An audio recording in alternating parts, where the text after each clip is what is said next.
सिसोदिया ने राजनीति में आने से पहले देश की सेवा की थी बतौर एक फौजी के रूप में। उन्होंने अपना कर्तव्य निभाया और वॉलंटरी रिटायरमेंट के माध्यम से बाहर आकर अब अपना योगदान राजनीति में दे रहे हैं।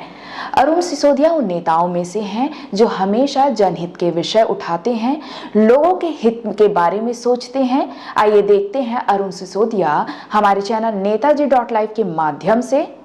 देखिए, अभी जो चुनाव संपन्न हुए हैं लोकसभा के 2024 में, ये अपने आप में एक अलग संदेश लेके पूरे देश भर में आए हैं। और जो मतदाता था ना, उसने बड़ी जागरूकता के साथ, समझदारी के साथ मतदान किया। पर छत्तीसगढ़ में विशेषकर जो परिस्थितियां रहीं वो चिंताजनक भी है और उस पर बहुत ज़्यादा काम करने की आवश्यकता भी है। 2023 में विधानसभा चुनाव हुए और जिस तरीके से छत्तीसगढ़ में कुछ लोगों ने अपनी मनमानी चलाई, टिकटों के बंटवारे से लेकर चुनाव प्रचार से लेकर और उनको आर्थिक संसाधन उपलब्ध कराने तक की जो बातें थी वो पूरी मनमाने ढंग से करी गई थी, जो उस समय के चेहरे थे, जो उस समय के कर्ता धर्ता थे। और पिछले 5 वर्षों में निरंतर जिस तरह से कांग्रेस पार्टी की छत्तीसगढ़ में सरकार चली, कार्यकर्ताओं का अपमान हुआ और कार्यकर्ताओं के अपमान के साथ साथ जो भ्रष्टाचार के बहुत सारे आरोप मुख्यमंत्री और साथ ही साथ उनके आसपास के लोगों के ऊपर लगे, वो हमारे विधानसभा के हार के कारण हुए। और मंत्रियों के द्वारा कार्यकर्ताओं के जो काम होने चाहिए थे, जो जनता की बातें लेकर कार्यकर्ता जाते थे या बैठकों में जहां तक सम्मान की बात होती थी, वो नहीं मिल पाने के कारण कार्यकर्ता आक्रोशित थे। और जनता में जिस तरह से एक छवि बनी पिछली 5 वर्षों तक चली सरकार की, उसका परिणाम रहा कि 2023 में कांग्रेस पार्टी छत्तीसगढ़ में आधी से भी कम सीटों पे आकर सिमट गई। और 2024 जो लोकसभा चुनाव हुए उसमें भी जिस तरह की रणनीति बनाई गई, वो लोकसभा में टिकट वितरण की बात को लेकर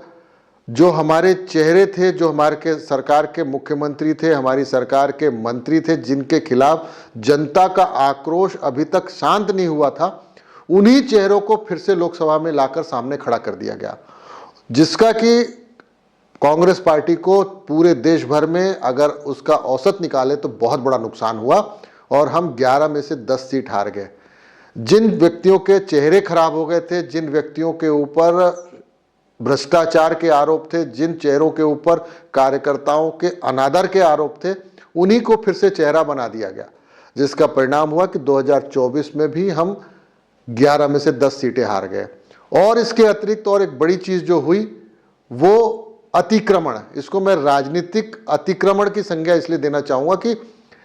एक दुर्ग जिले से अन्य जिलों में जाकर 4 से 5 बड़े नेताओं ने चुनाव लड़ा। अब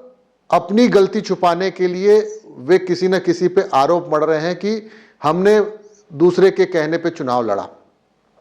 आप भी बुद्धिमान हैं, आप भी समझदार हैं। अगर आपको मालूम है कि 23 का चुनाव क्या हुआ था और 24 में क्या हो सकता है, तो नहीं लड़ना चाहिए था। स्थानीय कार्यकर्ताओं को इसका अवसर मिलना चाहिए, क्योंकि कोई आदमी 10 साल, 20 साल, 25 साल काम करता है तो उसकी महत्वाकांक्षा भी रहती है, उसका अधिकार भी रहता है। पर जिस तरीके से दुर्ग जिले से, भिलाई से बिलासपुर जाकर देवेंद्र यादव ने चुनाव लड़ा, दुर्ग से जाकर तामदत्त साहू जी ने महासमुंद चुनाव लड़ा, दुर्ग से भूपेश बघेल जी ने जाकर नांदगांव चुनाव लड़ा, और इसी प्रकार अन्य दूसरे दल के भी लोगों ने जाके बाहर चुनाव लड़ा, जिसका परिणाम साफ दिखता है कि अतिक्रमण अगर आप करेंगे तो स्वाभाविक है कि अतिक्रमण का मतलब ये होता है कि किसी के अधिकार को छीनना, अवैधानिक तरीके से आप वो हथियाना चाहते थे, लेकिन जनता, मतदाता और कार्यकर्ताओं ने उनका साथ नहीं दिया, उल्टा मतदाताओं ने विरोध किया, जिसके कारण हम 11 में से 10 सीटें हारे। लेकिन पूरे देश भर में मैं राहुल गांधी जी का अभिनंदन करना चाहूँगा कि उन्होंने जो मेहनत की, लगभग 9-10 हज़ार किलोमीटर की पिछले 1.5 वर्षों में जो यात्रा की, उसका परिणाम है कि आज हम 50 से 100 के आंकड़े पे इंडिविजुअल कांग्रेस पार्टी पहुंचने में कामयाब रही। तो कांग्रेस पार्टी केंद्र में बहुत अच्छा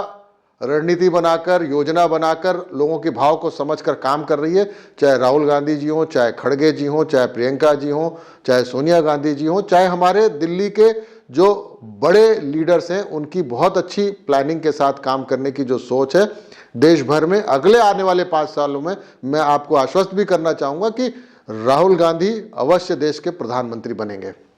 लोकसभा में जहां कांग्रेस 99 पर पहुंच गई है, तो वहीं पर छत्तीसगढ़ में 10 सीटों से हार आखिर किसकी जिम्मेदारी है? प्रदेश की सबसे वीआईपी सीट कहे जाने वाली राजनांदगांव लोकसभा से पूर्व मुख्यमंत्री भूपेश बघेल का हार जाना, इन सब की आखिर वजह क्या थी? जिस तरह से हाल ही में हुए विधानसभा चुनाव में भी कांग्रेस की हार हुई है, इसे लेकर अरुण सिसोदिया क्या सोचते हैं, आइए देखते हैं। जिस तरीके से अभी विधानसभा में कांग्रेस पार्टी के अपेक्षा अनुरूप जो परिणाम नहीं आए और हमें हार का मुंह देखना पड़ा, और लोकसभा में भी हमारे कांग्रेस पार्टी के पक्ष में परिणाम नहीं आए, रिजल्ट हमारा नकारात्मक रहा। पर इन नकारात्मकताओं के जो बांध है, इसको तोड़कर कांग्रेस पार्टी, उसको हमें जो मुख्य चीज़ों को बदलाव करना चाहिए, वो मेरी समझ में ये होता है कि हमें चुनाव आगे लड़ना है, हमारी पार्टी को भी लड़ना है और जीतना है। और जीतने के लिए इस पे बहुत गहन मंथन की आवश्यकता है और हर उस कार्यकर्ता के विचार को जानने की आवश्यकता है। और इसके लिए मैं जहां तक समझता हूं कि प्रदेश कांग्रेस कमेटी हर उस कार्यकर्ता से लिखित में सुझाव मंगाए,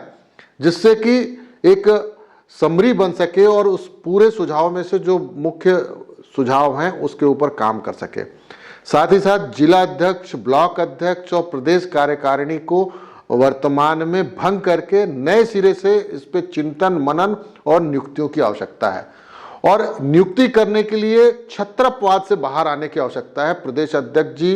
प्रभारी महासचिव सचिन पायलट जी, नेता प्रतिपक्ष चरणदास महंत जी, ये 3 लोग अपने स्वविवेक से और योग्यता के अनुरूप अगर ये निर्णय लेते हैं, चयन करते हैं, जिम्मेदारियां देते हैं, तो निश्चित ही कांग्रेस पार्टी बहुत ऊंचाइयों तक आने वाले नगर निगम के चुनाव हैं, चाहे दुर्ग की बात हो, 2 साल बाद भिलाई की बात हो, रायपुर की बात हो, ये सारे चुनाव होने बचे हैं। और अगले विधानसभा से पहले जितने भी नगरीय निकाय के हैं, चाहे पंचायत के चुनाव हैं, हम जीत सकते हैं और बहुत अच्छा करेंगे, मैं पूरी तरीके से आश्वस्त हूँ। पर कार्यशैली को बदलना पड़ेगा कि एक दुर्ग संभाग फला नेता संभालेगा, उसके बिना पूछे, उसके बिना कहे, उसकी किसी को कोई जिम्मेदारी या पद या नियुक्ति नहीं मिलेगी। ऐसे ही अन्य क्षेत्रों में भी इसी तरीके का, चाहे बस्तर की बात हो, चाहे सरगुजा की बात हो, चाहे बिलासपुर की बात हो, आप योग्यता को अगर पैमाना बनाएंगे, तो मैं जहां तक देख रहा हूं या जनता के भाव समझ रहा हूं पिछले 20 वर्षों से, तो हम बहुत अच्छी परफॉर्मेंस भी करेंगे। हम नगर निगम भी जीतेंगे पुनः, हम